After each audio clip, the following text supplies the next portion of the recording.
Students, कैसे हैं आप सब स्टूडेंट्स। जैसे कि लास्ट वीडियो में हमने क्लासिफिकेशन किया था ब्रेन का, तो आज हम उन सारे पार्ट्स को अच्छे से कवर अप करेंगे। तो स्टूडेंट, जैसे कि मैंने आपको बताया था कि हम ब्रेन को 3 पार्ट में डिवाइड कर देते हैं, fore brain, mid brain and hind brain. ठीक है ना। फोर ब्रेन के पार्ट्स आते हैं आपके सेरेब्रल और सेरेब्रम एंड डायेंसिफेलॉन। ठीक है। मिड ब्रेन का कोई क्लासिफिकेशन नहीं है एंड हिंड ब्रेन्स को हम 3 पार्ट्स में यहाँ पर डिवाइड कर देते हैं, पॉन्स, सेरेबेलम एंड मेड्यूला ऑब्लोंगोटा। तो अब हम एक एक करके सबके बारे में समझते हैं। तो स्टूडेंट्स, फोर ब्रेन्स के जनरली 3 पार्ट्स होते हैं, ऑल्फैक्टरी लोब्स, सेरेब्रम एंड डायेंसिफेलॉन। अगर मैं ऑल्फैक्टरी लोब्स की बात करती हूँ, ठीक है, तो ये कनेक्ट होते हैं सेंस ऑफ कंसर्न्स होते हैं सेंस ऑफ स्मेल्स। ठीक है ना। These are concern with sense of smell. ठीक है। इनका कोई बहुत ज़्यादा मेन ह्यूमन बींग्स में बहुत ये प्योरली डेवलप्स है। ठीक है। अब हम नेक्स्ट समझेंगे यहाँ पर सेरेब्रम। तो सेरेब्रम की अगर बात की जाए, ठीक, तो सेरेब्रम लार्जेस्ट पार्ट होता है ब्रेन का। तो ये चीज़ मैं यहाँ पर लिख देती हूँ, cerebrum is largest part of brain. ठीक है। ब्रेन का ये लार्जेस्ट पार्ट होता है एंड ये सबसे ज़्यादा डेवलप होता है, which is highly developed in humans. ठीक। तो अगर आप देखते हैं सेरेब्रम को, तो ये 2 पार्ट में, ठीक है, ये 2 सेपरेट से 2 पार्ट से मिलकर कनेक्ट होता है। तो ये फॉर्म्ड होता है, it is formed of 2 cerebral hemisphere. ठीक है। 2 सेरेब्रल यानी कि 2 पार्ट्स को ये कनेक्ट करके फॉर्म्ड होता है, सेरेब्रल हेमिस्फीयर। ठीक। अब ये जो सेरेब्रल हेमिस्फीयर है, सेरेब्रल हेमिस्फीयर कनेक्टेड होता है एक थिक नर्व फाइबर के बैंड से, जिसको हम कहते हैं कार्पस कोलोसम। कार्पस कोलोसम यानी कि cerebral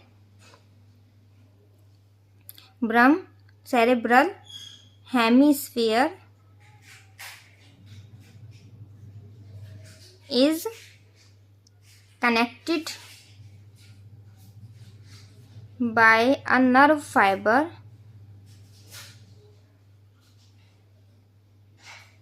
called corpus callosum.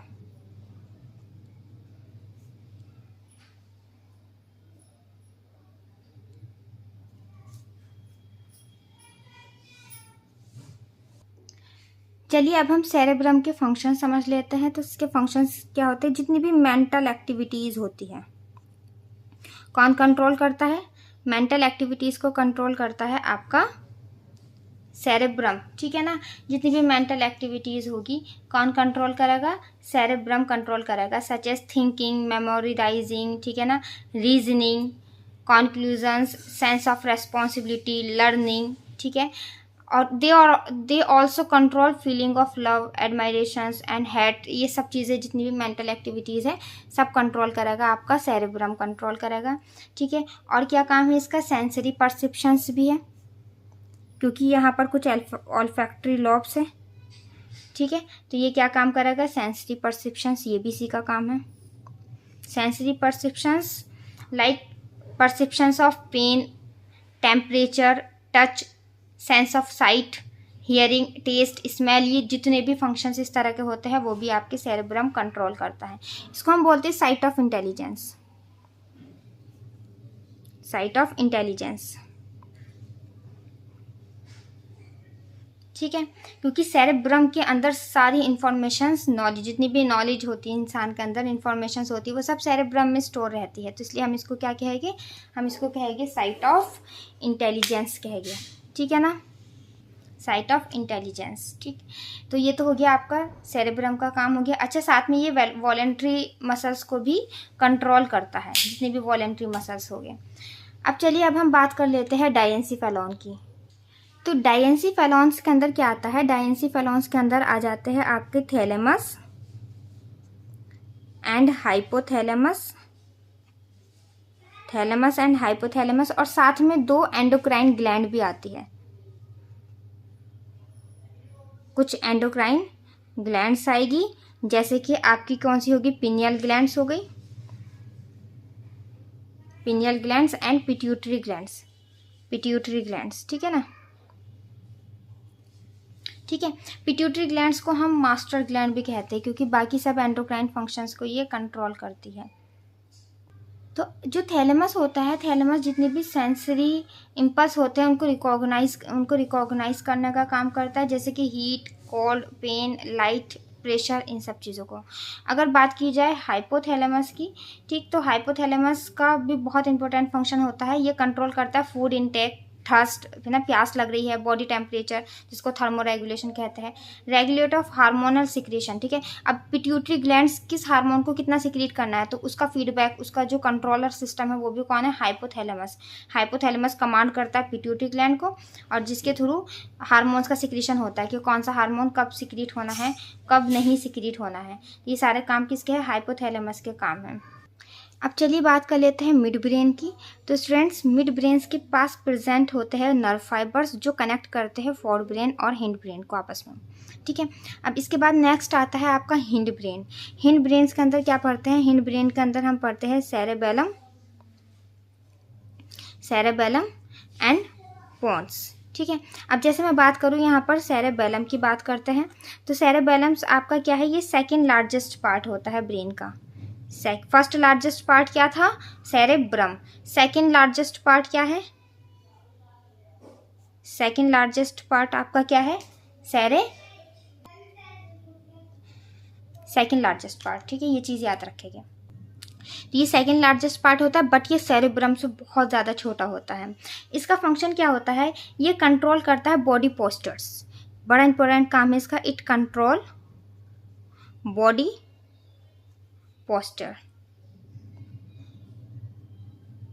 And equilibrium, याद रखेंगे, काफ़ी इंपॉर्टेंट है, एंड इक्विलिब्रियम व्हाइल वॉकिंग। तो जब भी हम चल रहे होते हैं, ठीक है, तो हमारी जो बॉडी पोस्चर्स को कंट्रोल करना, उस टाइम चलते हुए इक्विलिब्रियम को कंट्रोल करना, जब आप जंपिंग कर रहे हैं तब आपकी बॉडी को पोस्चर को कंट्रोल करना किसका काम है, सेरेबेलम का। तो स्टूडेंट्स, जो लोग ड्रिंक करते हैं यानी कि अल्कोहल लेते हैं तो उनकी बॉडी में क्या होता है, आपने देखा होगा, अक्सर नोट किया होगा कि वो उनकी बॉडी पोस्चर कंट्रोल नहीं रहती, वो इक्विलिब्रियम को मेंटेन नहीं कर पाते, लड़खड़ा के चलते हैं। तो ऐसा क्यों होता है, क्योंकि जो अल्कोहल होती है वो सेरेबेलम को हिट करती है। ठीक है, तो इसका यही रीज़न है।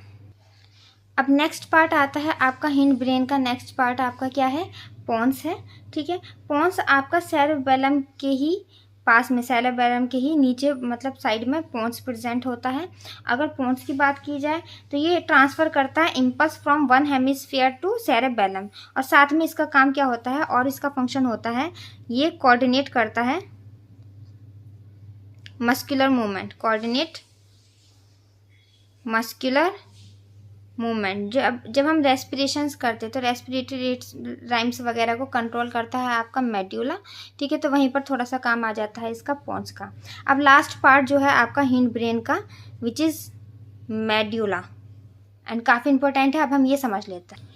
तो स्टूडेंट्स, मेड्यूला ब्रेन का पोस्टीरियर पार्ट्स होता है और इसको हम ब्रेन स्टेम भी कहते हैं। क्या कहते हैं, ब्रेन स्टेम कहते हैं। और इसका सबसे इम्पोर्टेंट फंक्शन होता है कि ये कंट्रोल करता है आपकी बॉडी में जितने भी इनवॉलेंट्री एक्टिविटीज़ होती है, उन सभी एक्टिविटीज़ को कौन कंट्रोल करता है, मेड्यूला।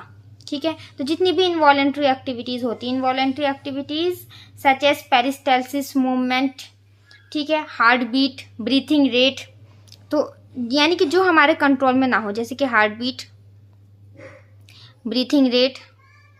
ठीक है, तो आपकी heart beat, breathing rate, peristalsis movement, यानी कि इनवॉलेंट्री फंक्शन जो हमारे कंट्रोल में नहीं होते, वो जितने भी इनवॉलेंट्री एक्टिविटीज़ होती है सबको मेड्यूला ऑब्लोंगेटा कंट्रोल करता है। इसीलिए यही रीज़न है कि हम मेड्यूला को कहते हैं कार्डियक, यानी कि कार्डियक सेंटर, रेस्पिरेटरी सेंटर्स। ठीक है, इस तरह के जो सेंटर्स है वो सब कहाँ प्रेजेंट होते हैं, मेड्यूला में प्रेजेंट होते हैं। साथ में ये रिफ्लेक्स सेंटर्स भी यहाँ प्रेजेंट होते हैं, such as sneezing, coughing, vomiting, swallowing, ये सब मेड्यूला कंट्रोल करता है। तो स्टूडेंट्स, आई होप आपकी आज की वीडियो आपके लिए हेल्पफुल रही होगी। ठीक है, आज हमने ब्रेन के सारे पार्ट्स को कवर अप कर लिया है, जितने भी पार्ट्स है आपके, fore brain, mid brain, hind brain. तो यहाँ पर आकर ब्रेन आपका कम्प्लीटली कवर अप हो जाता है। अब चलिए हम मिलते हैं इसके बाद नेक्स्ट वीडियो में।